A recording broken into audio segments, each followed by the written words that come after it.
কপালৰ ঘাম মাটিত পেলাই উপায়ত তহঁতক পঢ়াইছোঁ। আৰু এই বন মৰা দৰৱটো যদি প্ৰয়োগ কৰা হয় মানে বনখিনি একেবাৰে সমূলি চাফা হৈ যায়, গোমধান গছবিলাক নমৰে। এনে হ'ল ভিডিঅ' আপলোড কৰা নাই, ভাবিলোঁ আজি সৰুকৈ এটা ভিডিঅ' প্ৰস্তুত কৰি আপোনালোকৰ মাজলৈ আগবঢ়াওঁ। আৰু এয়া দেখিছেনে, ট্ৰেক্টৰৰ ট্ৰেলাৰত পানী ভৰাই লৈছোঁ। আমি 1 বাল্টি 2 বাল্টি পানী কঢ়িয়াবলৈ বাৰীখন অলপ যথেষ্ট দূৰত হোৱাৰ কাৰণে বহুত অসুবিধা হৈ পৰে, গতিকে ভাবিলোঁ একে ট্ৰেলাৰতে 1 ট্ৰেলাৰ পানী লৈ যাওঁ আৰু দৰৱখিনি মাৰিবলৈ ষ্টাৰ্ট কৰিমগৈ। বন্ধুসকল, ট্ৰেক্টৰত পানী আনি ল'লোঁ আৰু এতিয়া এইখিনি দৰৱখিনি ঘুলিব লাগিব। আপোনালোকে চাওকচোন, এইখিনি হ'ল এই গোমধান গছবিলাক দেখিছে নহয়, এই গোমধান গছত এইখিনি অলাগতিয়াল বনপাত ওলাইছে, মানে এইডোখৰ সৰিয়হতলী আছিলে, তাৰ বাদেও এইখিনি আমি হাতী থোপকা বুলি কওঁ, গোমধানৰ খেতিত বেছিকৈ দেখা যায়। আৰু এই বন মৰা দৰৱটো যদি প্ৰয়োগ কৰা হয় মানে বনখিনি একেবাৰে সমূলি চাফা হৈ যায়, গোমধান গছবিলাক নমৰে। গতিকে আপোনালোকক আজি দেখুৱাবলৈ চেষ্টা কৰিম। যিসকল কৃষক বন্ধুৱে আমাৰ ইয়াত বিশেষকৈ গোমধানত এইবিলাক বন মৰা দৰৱ ব্যৱহাৰ কৰে, আৰু ভাবিলোঁ কি আপোনালোকৰ মাজলৈ আগবঢ়াওঁ। এইটো লিখিছেনে, শ্ৰীৰাম আট্ৰাজান 50% WP হাৰ্বিচাইড, মানে বন মৰা ঔষধ। এইটো আৰু এইকেইটা 3টা বস্তু মিক্স কৰি আমি মাৰিম।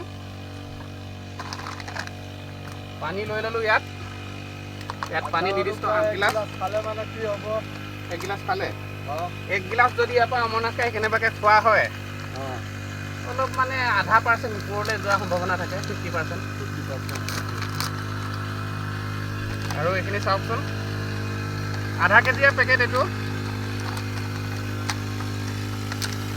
আধা কেজিয়া এইটো হ'ল শ্ৰীৰামৰ যিটো বন মৰা এইটো পাউডাৰটো দেই, আপোনালোকক দেখুৱাইছোঁ। এইটো বন মৰা পাউডাৰটো, তাৰ লগত এইটো এটা লিকুইড,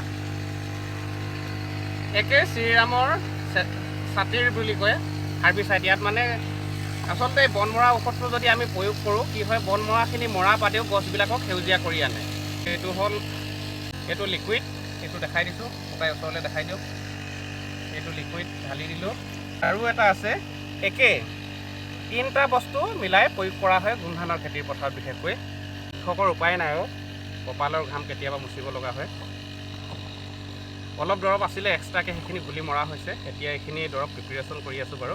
কি ধৰণে মাৰি আছিলে গোটেই বাৰীখন দেখিছে নহয় আপোনালোকে। গোমধানৰ বাৰীখনত বিশেষকৈ বনপাত বহুতখিনি হৈ গ'ল। সেইফালে এজনে বন মৰা দৰৱ ইতিমধ্যে মাৰি আছে, ময়ো মাৰিম বাৰু, আপোনালোকক দেখুৱাম। আৰু সেইফালে এজনে, মানে 2জনক লগাই ৰাখিছোঁ। মই বিশেষকৈ দৰৱ চৰৱ প্ৰিপেৰেশ্যন কৰি আছোঁ, ময়ো নিজে মাৰিছোঁ বাৰু। পোকৰ আক্ৰমণৰ পৰা ৰক্ষা পাবৰ বাবে একেবাৰে পোকৰ দৰৱো মানে বন মৰা দৰৱৰ লগতে মিক্স কৰি দিছোঁ। আপোনালোকে বজাৰত কিনিবলৈ পাব, ইমেক্স বুলি আছে, এইটো লিখিছে নহয়। আৰু এইটো ভুজিয়া নে ভুজিয়াই, গতিকে ইয়াকো দি লৈছোঁ অলপমান।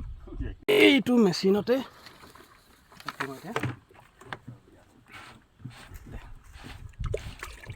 আৰু এটা কথা পানী ওলা পানী ওলা। এইটো 1 মিনিট কোনে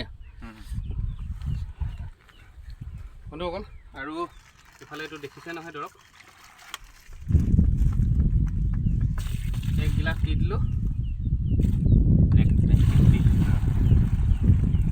প্ৰায় 20 লিটাৰ পানীত 1 গিলাচ এইটোৱে দিলোঁ। এটা জোখ মাখ কৰি লোৱা হৈছে, গতিকে 1 গিলাচ দিছোঁ। আৰু এইটো লালোঁ পানী ভৰা। আৰু যিহেতু ট্ৰেক্টৰৰ পৰা পানী আনিছোঁ বুলি কৈছিলোঁ যে, গতিকে ট্ৰেলাৰতে পানীখিনি আছে, তাৰ পৰা কঢ়িয়াই কেনে চমু হয়। আৰু তাৰপৰা পানী ৰেডি কৰিবি দেই, এবাৰ খিচিং মিচিং নহয়, বতৰ একদম দেৰি হ'ব। পানী কাৰণে আপুনি নাচাব, মই পানী পাপত ভৰাই দিম, সেইটো নদুবাবি পানী ভৰাই নাপাব পানী। আৰু বন্ধুসকল,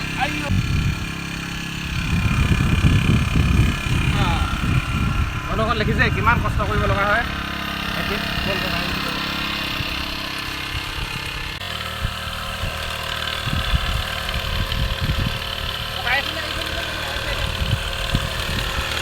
কপালৰ ঘাম মাটিত পেলাই উপায়ত তহঁতক পঢ়াইছোঁ বুলি কয় আগতে আই উপায়হঁতে, আমাৰ দেউতাহঁতে।